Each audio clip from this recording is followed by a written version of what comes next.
Well, Razorback fans, Arkansas had votes to win the SEC and the SEC West at SEC Media Days. Why? You are Locked On Razorbacks, your daily podcast on the Arkansas Razorbacks, part of the Locked On Podcast Network, your team every day.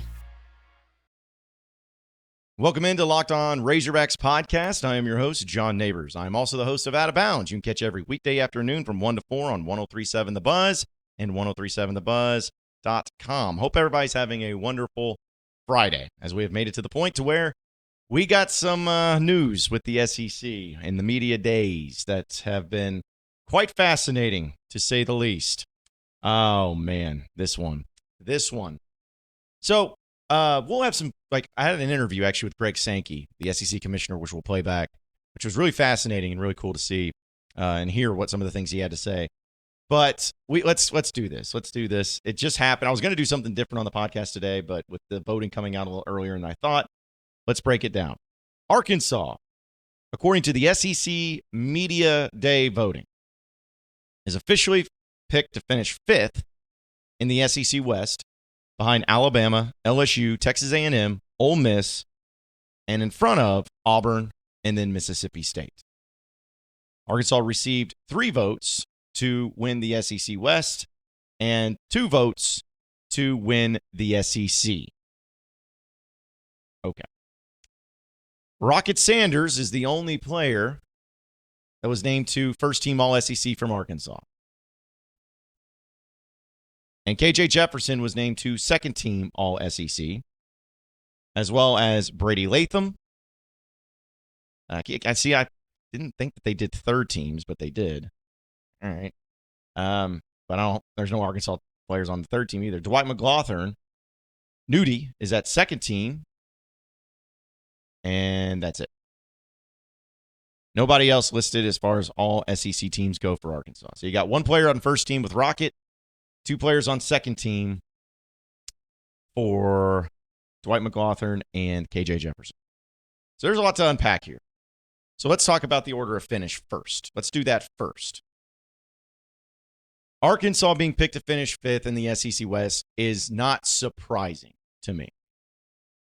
I know that people have their own predictions, and people will do that during talking season. And it's not really going to move the needle for most, or at least most people won't care too much about it. But that's about what most of the media that I talked to over the week at SEC Media Days in Nashville felt about Arkansas. It's about where they said they were going to get. However, I know that there's this obsession with Ole Miss and Lane Kiffin. Okay, picking Alabama first, fine, whatever. Picking LSU second or first, fine, whatever.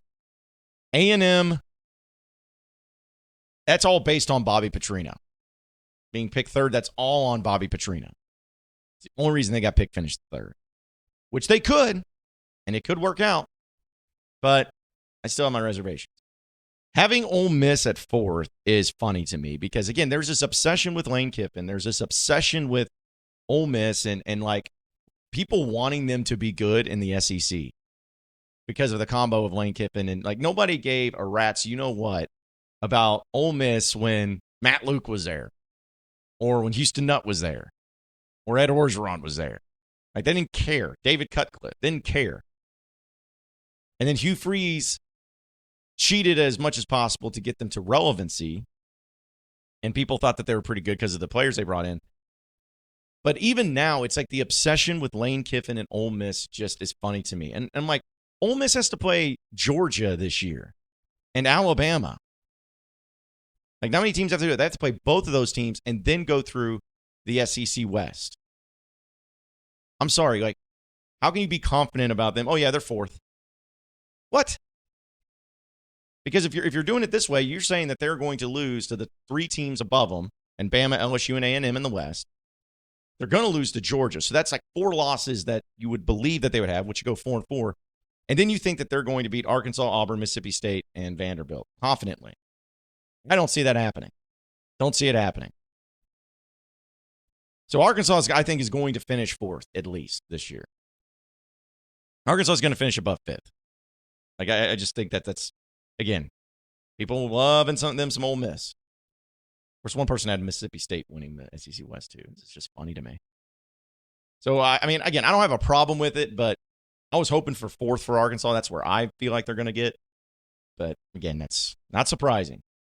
But they're going to finish above Ole Miss. I'll bank on that. First team All-SEC, I mean, y'all already know. Jaden Daniels voted first team. Okay, that's fine. KJ Jefferson, to me, still number 1. I still think at the end of the season he'll be first team All-SEC quarterback. Whatever. Jaden Daniels plays for LSU. He's got to be good because he plays for LSU. He's got 5-star talent surrounding him. He's got to be good. Okay, have at it. KJ Jefferson's better. Like, if you gave me, like, for Arkansas' sake, if you said, okay, you get KJ Jefferson or Jaden Daniels, is anybody choosing Jaden Daniels if you're Arkansas over KJ? No. That's how I always do my voting when it comes to players, coaches, or whatever. I look at it in the terms of, okay, who would you trade your coach or your quarterback with in the league? Straight up. I wouldn't trade KJ Jefferson for any of them. Any of them.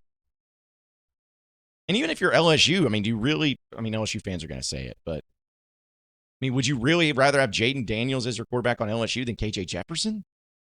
Really? All right, have fun with it. We'll see. But KJ Jefferson is better to me. And then Arkansas, at least they got first team for Rocket Sanders. That's right. Judkins, they got both of those right. Last year, I think it was the coaches, they had an A-chain or whatever for A&M first team over Rocket, which was a joke. So good thing he's not around anymore.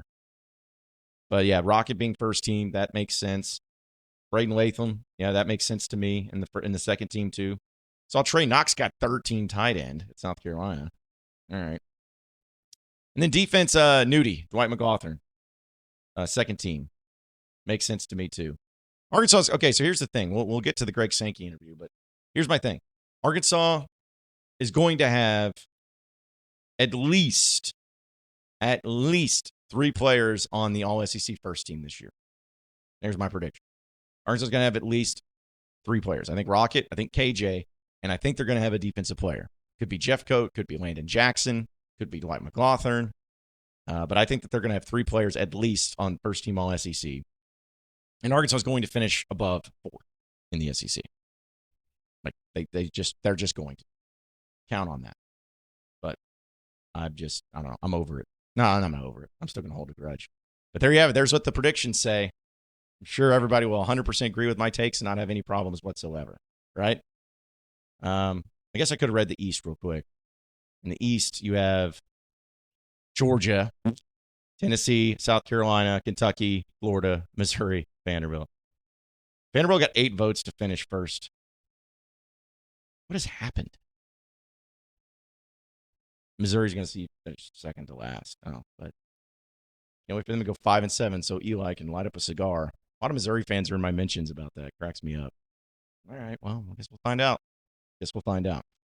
We'll do a little talking with Greg Sankey. You're just saying, folks, these days, every new potential hire feels like a high-stakes wager for your small business. You want to be 100% certain that you have the best qualified candidates and access to them available. That's why you have to check out LinkedIn Jobs. LinkedIn Jobs helps you find the right people for your team faster and for free. It's really easy. If you're familiar with social media, LinkedIn is no different. It's essentially the same setup, same creation, same easy, navigable way of going about and posting things. And they set you up with the simple tools to get it done. Screening questions make it easy to focus on candidates with the right skills and experience so you can prioritize who you'd like to interview and hire. That's why small businesses rate LinkedIn Jobs number 1 in quality hires versus leading competitors. LinkedIn Jobs wants to help you find the qualified candidates that you want to talk to faster. So post your job for free. That's right, free 99 at linkedin.com/lockedoncollege. That's linkedin.com/lockedoncollege to post your job for free. Terms and conditions to apply. You are Locked On Razorbacks, your daily podcast on the Arkansas Razorbacks, part of the Locked On Podcast Network, your team every day.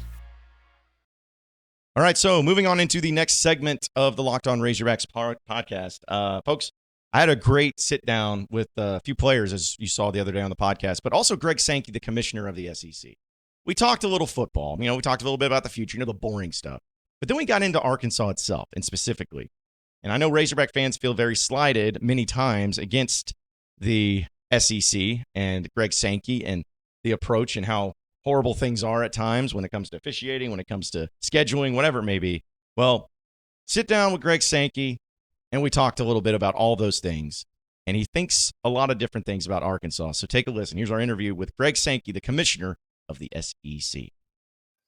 All right, keeping it moving live from SEC Media Days here in Nashville. Very special guest coming on with us, as it is the commissioner of the Southeastern Conference, Greg Sankey. And Commissioner, appreciate you joining us. How you doing? I'm well. Thank you for being here. It's glad. It's always good to have media that are part of SEC Media Days. It would be much fun. Yeah. Well, it's how they say the student's always before the athlete. The SEC is always before the media. You got to get the most important things first. Absolutely. Well, I know that it's been in Nashville, and I'm sure you've been asked this question, but just how Nashville's been treating you being here. Very well. I've promised myself I was not staying out till 11 o'clock or midnight, and I've been unsuccessful every night so far because it's an easy town to get around. People have dinner, you see people, you end up in conversation. So a good time here. We had made obviously COVID disrupted a lot. I think 2021 actually COVID disrupted a lot. So good first experience. Been the feedback. So the move to Dallas next year, just what was the process behind that and the reasons behind it? Because as an Arkansas guy, I'm excited because it's closer to me than it is other places. But why Dallas? We actually made an attempt in about 2017, 2018 to hold our media days in Dallas. Some of the logistical issues eventually didn't work out the way we had hoped. And so we pulled the plug. We were planning to come back, and it was one of those right after COVID circumstances. And then when expansion happened, just decided to put the brakes on it so that we could all gather in a celebratory moment in Texas. We looked at Houston as well, that great city, maybe a place for us in the future. But it's central, if you will, for Texas A&M, for Arkansas, for Oklahoma, and the University of Texas. We have great alumni representation from our other 12 universities. So there's some opportunities, and we'll be creative in thinking about how we create some additional events and moments for fans to maybe celebrate as alums with their alumni association or with us as a conference. Also doesn't hurt the fact that I feel like every domestic flight in the entire country has a flight to Dallas. That makes it pretty easy for travel. That's exactly right. Easy place to get to. That's right. And I know that you went through all the things that are going on with the conference and the future. Is there one particular thing that excites you the most about the future of the conference? Well, if I boil it down to one thing, expansion and our prominence. You think about the last month of the college sports season this year, our 24-25 membership won every national championship. Softball, outdoor track and men, outdoor track and women, baseball. And I think that's the kind of prominence we'll have every week in our competition, and then at our conference championships, and obviously success at national championships. Really interesting to dig in statistically to our fan support. As I was preparing my remarks, for the 24th straight year, we had the highest average football attendance, and 5 of our schools had 10% increases in attendance. We led in baseball for the 27th consecutive year. We led in softball attendance, women's basketball attendance, women's gymnastics attendance, and we were second in a bunch. We got to get to first. And that means people want to be a part of it still. And you can watch on your phone, you can watch on your iPad, you can watch on your TV, but people still want to be a part of our events. And that's a credit to how our universities have adapted facilities, invested in facilities, and created pricing levels. But we've also created compelling matchups that people want to be there and share the experience. All of that, to me, is exciting. Well, you mentioned the amount of championships, and that's nothing new, but so many people would say, oh, it's cyclical. There's going to be a time where another conference comes in, but you haven't seen it with the SEC. It continues to grow, and people continue to want to be a part of it. It's like having a party that everyone wants to get invited to, and I think that's also a really cool thing about the conference, and, of course, with your job is you're doing things, and this conference is doing things that people are trying to play catch-up to, and it just seems like each and every time, each and every year, there's more and more developments and forecasting and ways to increase the branding of the SEC. We very much in our meetings want to focus on us and our responsibilities, our needs, meeting our expectations rather than reacting to other people. And I think we've done well. Sometimes you have to adapt more quickly because something's happened around you. I also am one who has been in that kind of cyclical thing, like particularly football has been a sport that's been a bit cyclical in nature. And yet, over the last 25 years, we've had 6 different programs win national championships. When we expand, that will be 8 of our 16 win national championships. And when you think about others that have been close in Cotton Bowls or Sugar Bowls or Orange Bowls, it's just a remarkable level of competition that is without comparison. And we want that to continue next year, the year after, and for decades to come. Speaking with Commissioner Greg Sankey here, part of the SEC Media Days and coverage here in Nashville. Okay, so Commissioner, since obviously we talk a lot about Arkansas, you've been around a long time. You've had a lot of dealings with Arkansas. Is there one particular memory or a game or an interaction that you had in Arkansas and Fayetteville that sticks out to you anytime you think of the great state? May I offer a couple of them? Absolutely. All you want. So I moved in 1989 from upstate New York, where I grew up, to Natchitoches, Louisiana. Our football team's first game, I was an intern, was in Springfield, Missouri, at Southwest Missouri, as it was then known. And we drove up, and my first visit, unbeknownst to me, to what would become an SEC campus was in Fayetteville, Arkansas. And some of the athletic department staff, I was just not along for the ride. Knew some folks, had tours and dinners. So that's always been a memory. I was there when Texas played Arkansas in 2004. I still have the game program. We flew in. Mike Sly was a commissioner. I'd never seen so many private planes in an airport. And then the last time in 21, right after we announced Texas would be joining the league, the amount of passion was really, really special. Now, we were, my wife and I were at our softball tournament, went to the baseball game on Saturday night against South Carolina, and I've experienced that baseball atmosphere. But it's just a reminder about how passionate Arkansas fans are all across the board. But in the spring, I'll even go back to having lived in Dallas in the early 90s when the Southwest Conference still existed, and the Reunion Arena days when it was like Arkansas fans, the 2 teams, and the score table crew that would populate Reunion Arena. And those things make an impression you never forget. I can always remember the news because I was, again, living in Dallas, that Arkansas was departing the Southwest Conference to join the SEC. And to follow up and talk to Frank Broyles, to Roy Kramer. Jack Crow was a football coach. I got to know Jack Crow before I ever joined the SEC office. And Dan Ferreter was interim chancellor, and had a chance to just learn from him a few years ago. All of those are combinations of really, really cool moments. And I'll flat tell you, I was online when Scotty Thurman took that 3 in Charlotte. It was right in front of me. I was just in a seat where when that ball went up, you could tell it was online. It was just like, was it going in? And I know that was a special moment, still is a special moment for every Arkansas fan. I still don't know how that shot went in, knowing Arkansas's luck sometimes in those games. It was dead on from the moment it left his hand. You just were waiting to see if it went in. And the Arkansas seats were right across the aisle. I was commissioner of the Southland Conference at the time, right across the aisle from me.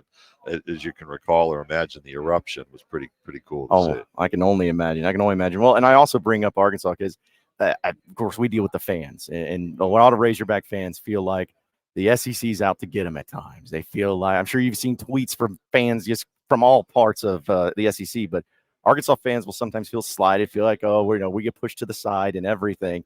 You're the commissioner, and I know you just talked about great memories with Arkansas. What would you tell Razorback fans that may feel like, oh, we're just kind of the stepchild of the SEC, and knowing that they are still a part of this conference just like everybody else? Absolutely. We have right now 14 outstanding members, and our job is to treat with equity those 14 members.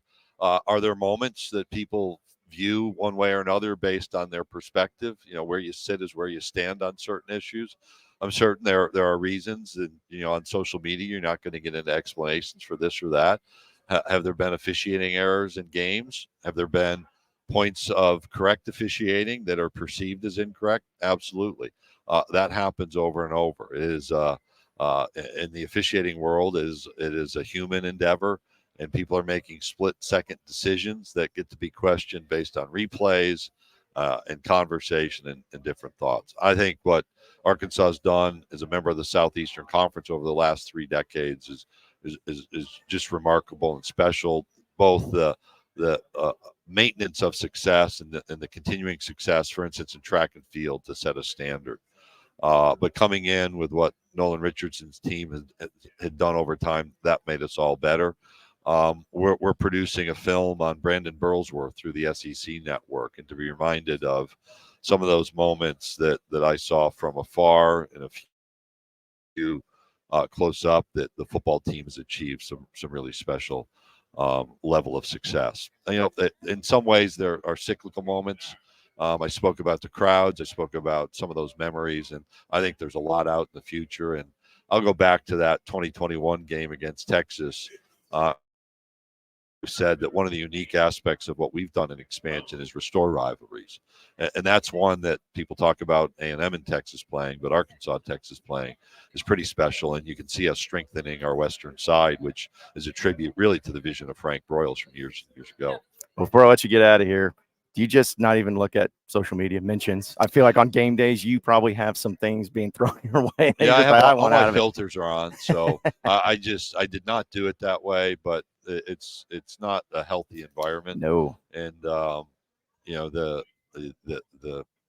ability to just post something with 40 followers that's either threatening or abusive, and that happens 14 times over. Right. What's really neat is having been we spend a weekend in Arkansas every other year around indoor track and field, and Hunter's great about moving around. I think we probably help scheduling. I don't know because of me, but I've been to tennis, gymnastics, softball, baseball, men's basketball, women's basketball, individually, one-on-one, have had wonderful warm encounters. I've even had people tell me that they disagree with this or that, but they've always been the kind of human interaction, and that's where we ought to have conversation. Social media, as I said before, isn't healthy. I've enjoyed the ability to interact with people. Joe Tessitore and I were joking that Texas game, I rode with the ESPN crew because they said they had security to get right out. Then when everybody departed their seats, left the field, nobody left the stadium. They're like, there's no way we're getting out of here. We walked from the stadium to the Graduate, which I think is all uphill for like 2.5 miles. It was me, Katie George, Greg McElroy, Joe Tessitore, one of their producers, and a security escort walking with us in a coat and tie, sweating, but just had really warm interactions the whole back with Arkansas fans. That was a pretty cool memory that I should have mentioned earlier. Oh, yeah. Well, hey, listen, they're all great when everything's going well and they're winning. It's amazing how the mood changed. But Commissioner Greg Sankey of the SEC, appreciate you joining us. Always a great time coming out here at SEC Media Days, and we look forward to coming back next year and also look forward to having you back in Fayetteville. Thanks for the conversation. We look forward to the season ahead, and look forward to being in Fayetteville early in the year to watch some Razorback football. Can't wait. Appreciate it, Commish. And that was Commissioner Greg Sankey meeting with us here on the Locked On Razorbacks podcast. Folks, this episode is brought to you by Markel. From Fayetteville to El Dorado and everywhere in between, Markel has been helping Arkansas's small business community for over 30 years. Markel is a global specialty insurer with a truly people-first approach. To them, insurance is more than just a piece of paper. It's a promise to help you get people back on their feet. We spend a third of our lives working, so we know on-the-job injuries can be expected. Your hard work to build your business, so it's important to make sure you and your employees have the right insurance coverage. Whether you're a new business or celebrating a 25th year anniversary, have one employee or 1,000, Markel aims to understand your workers' compensation insurance needs. Find a local independent agent to get a free workers' compensation insurance quote today at markelinsurance.com/lockedon. That's MARKEL insurance.com/lockedon. Markel Insuring, America's small business since 1930. Insurance carrier, coverage, dividends, and services availability may vary by state. Markel is a registered trademark of Markel Group, Incorporated. You are Locked On Razorbacks, your daily podcast on the Arkansas Razorbacks, part of the Locked On Podcast Network, your team every day. All right, so final segment here on the Locked On Razorbacks podcast. What's next for Sam Pittman in Arkansas? Real quick, we'll dive into it. Well, that's the ultimate question, isn't it? What is next for Sam Pittman? What is next for what they're going to do? Well, now it's about going to fall camp and figuring things out that way, and hopefully end up having a great and success and healthy fall camp. That's the most important thing. You got to stay healthy. You got to be able to make moves and getting better and get improved. because you got a 3-game stretch to open the season that's very winnable, but after that, it's all hands on deck. So stay healthy, get your stuff done, and get excited because the season is upon us. I appreciate everybody listening into Locked On Razorbacks podcast. Be sure to like and subscribe to the podcast on iTunes or on Google Play. You can also get after me on Twitter at BuzzJohnNabors for any questions, comments, concerns that you may have. We'll keep it going from there. Same podcast time, same podcast channel tomorrow afternoon. Have a great day, everybody. We'll see you then.